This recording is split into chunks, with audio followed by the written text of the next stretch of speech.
Hello అండి, welcome to me Radha channel. Video last వరకు అయితే చూసేయండి. మీకు తెలిసిందే సంతు బర్త్డే ఉందని చెప్పి నేను సంతు అయితే వెకేషన్ కోసం గుడివాడ వచ్చాం. గుడివాడ అనేది మా లాస్ట్ వెకేషన్ స్పాట్ అయితే కాదు, ఇంకొక రీజన్ కూడా ఉంది. ఫ్యామిలీ అందరినీ కలిసాక నాకు సంతుకి ఫేవరెట్ అయిన ప్లేస్ కి ఇవాళ అయితే వెళ్ళబోతున్నాం, అదే విశాఖపట్నం. యాక్చువల్లీ సంతు బర్త్డే గుడివాడలో ఉన్నప్పుడే అయిపోయింది. ఆ రోజు నేను కేక్ గానీ అసలు ఏమీ అరేంజ్ చేయలేదన్నమాట.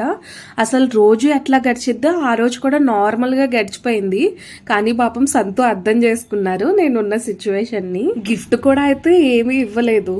It's okay, some times it happens. Night అయితే ఇంకా నేను సంతు గుడివాడ నుండి ట్రైన్ తీసుకున్నాం అనమాట వైజాగ్ కి.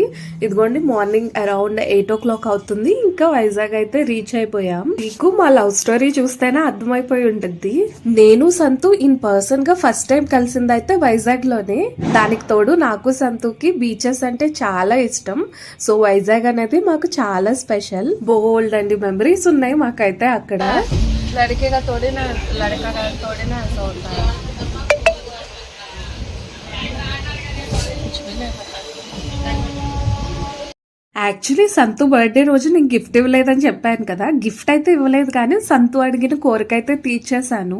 తన బర్త్డే రోజే నాకైతే నల్ల పూసలు కొంటానని చెప్పి విజయవాడ అయితే తీసుకెళ్లారు. అప్పుడే నాకు నల్ల పూసలు అయితే కొనిచ్చారనమాట. దాంతో పాటు సంతు నేను చెవికి ఇట్లా స్టడ్ పెట్టించుకుంటాను అని చెప్పేసి అడిగారు. ఇంకా నేను కూడా సరే బర్త్డే కదా అని చెప్పి ఓకే చెప్పేసా. ఆ వీడియో నేనైతే షార్ట్స్ లో అప్లోడ్ చేస్తాను. ఇప్పుడు నా మెడలో మీరు చూస్తున్నారు కదా చైను, అదే నా నల్ల పూసలు. అందులో పూసలేవి అని మాత్రం అడగండి. నేనే తక్కువ పూసలు ఉండాలని చెప్పి కొన్ని పూసలు ఉన్నదైతే తీసుకున్నాను. నెక్స్ట్ టైం కొనుక్కున్నప్పుడు ఈసారి నార్మల్ ఫ్యాన్సీ టైప్ లో ఏమన్నా కొనుక్కుంటాను. సంతు బర్త్డే ఏమో కానీ నాకే ఎక్స్పెన్సివ్ గిఫ్ట్ దొరికింది.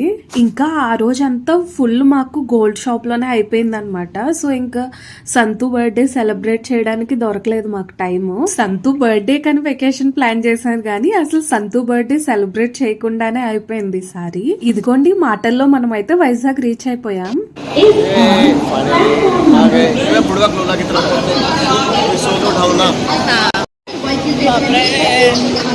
लेकिन अभी जाना कहाँ?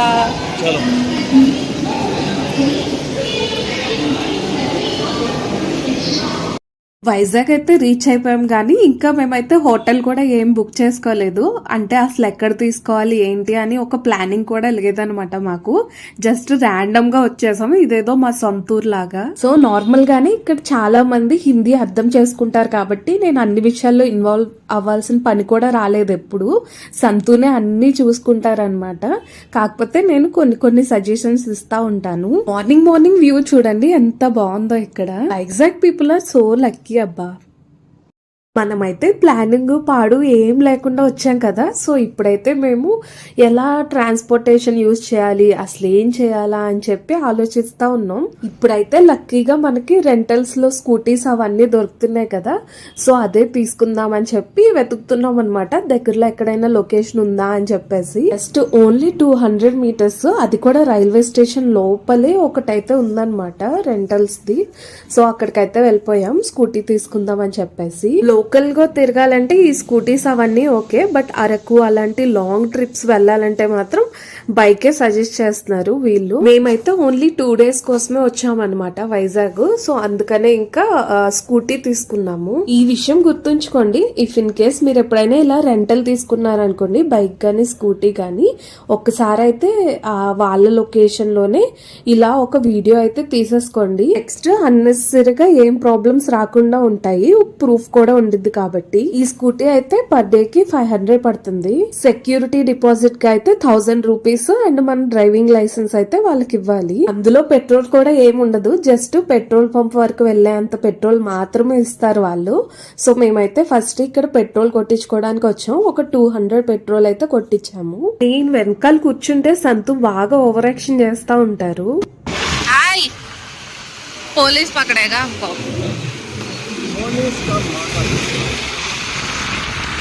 क्लाइमेट अच्छा है.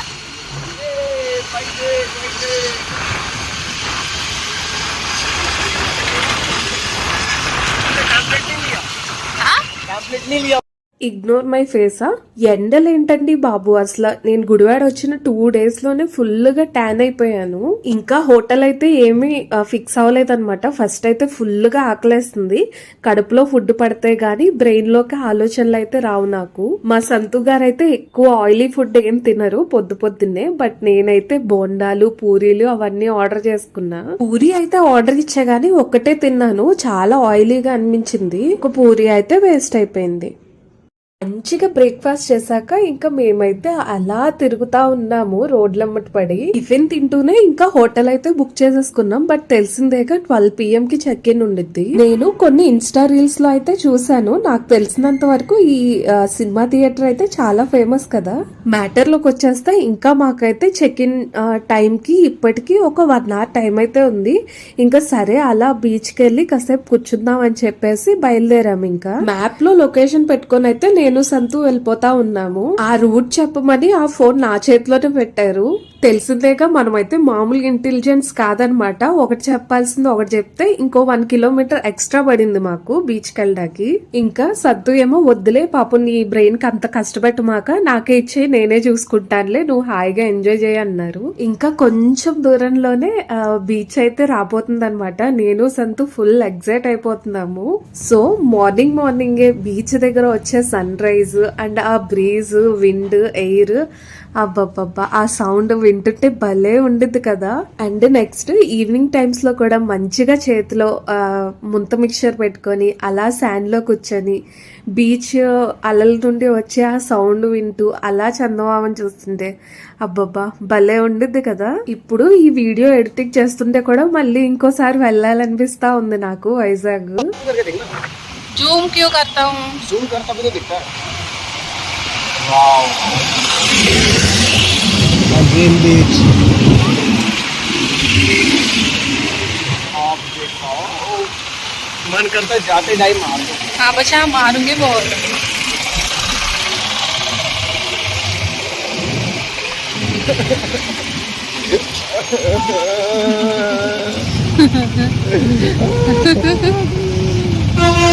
अभी किधर लेके जाते हैं? इधर चलो, इधर चलो। नहीं इधर चलते हैं। क्यों? मेरा मर्जी। अच्छा, उधर कुछ नहीं है रखने का प्लेस। इधर है तो है, इधर है। अब थोड़ा घूमते हैं, समझता है। ये है ना रखने का प्लेस। देखो तुम उधर थोड़ी ना बाइक रखेगा, फिर उठा के फेंक देगा। वो देखना, वो है ना पोर्ट।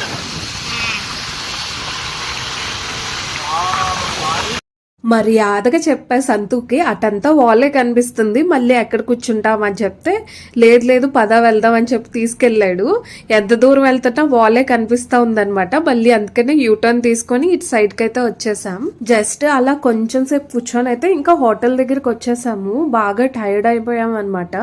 నాకైతే ముందు ఎప్పుడెప్పుడు స్నానం చేద్దామా అని చెప్పేసి ఉండింది. ఇంకా అరౌండ్ 12 అలా అవుతుంది. ఇంకా చెక్ ఇన్ అయితే అయిపోయాం. ఇదిగోండి నేనైతే ఇప్పుడు రూమ్ దగ్గరికి వెళ్తున్నాను. సో ఇక్కడ నుండి అయితే బీచ్ కి అరౌండ్ 2 to 3 kilometers అనుకుంటా ఉంది.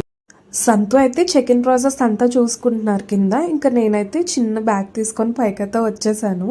ఎందుకంటే బాగా అలసిపోయా నేనైతే. అస్సలు కూర్చోబుద్ధి కావట్లేదు, నుంచోబుద్ధి కూడా కావట్లేదు. ఎందుకంటే నైట్ ట్రైన్లో నేను సరిగ్గా పడుకోలేదన్నమాట. ఇంకా ఫుల్ టయర్డ్ అయిపోయా. ఇదిగోండి క్విక్గా ఈ హోటల్ రూమ్ టూర్ అయితే చూసేసేయండి. బాగుంది, సింపుల్గా డీసెంట్గా అయితే ఉంది. మాకైతే ఫస్ట్ ఫ్లోర్లో వచ్చింది రూమ్ నెంబర్ 203. నార్మల్గానే ఒక బెడ్, మిర్రర్ అండ్ పక్కన ఒక కబోర్డ్ కూడా ఇచ్చారు. అంతగా ఏం యూజ్ చేయలేదులేండి దాన్ని మేమైతే.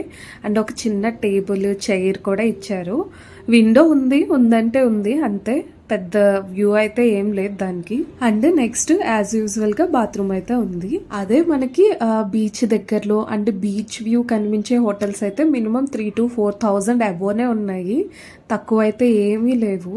ఈ హోటల్ అయితే మాకు అరౌండ్ 2,500 దగ్గరలో ఏమో పడింది అటు ఇటుగా 2 days కి.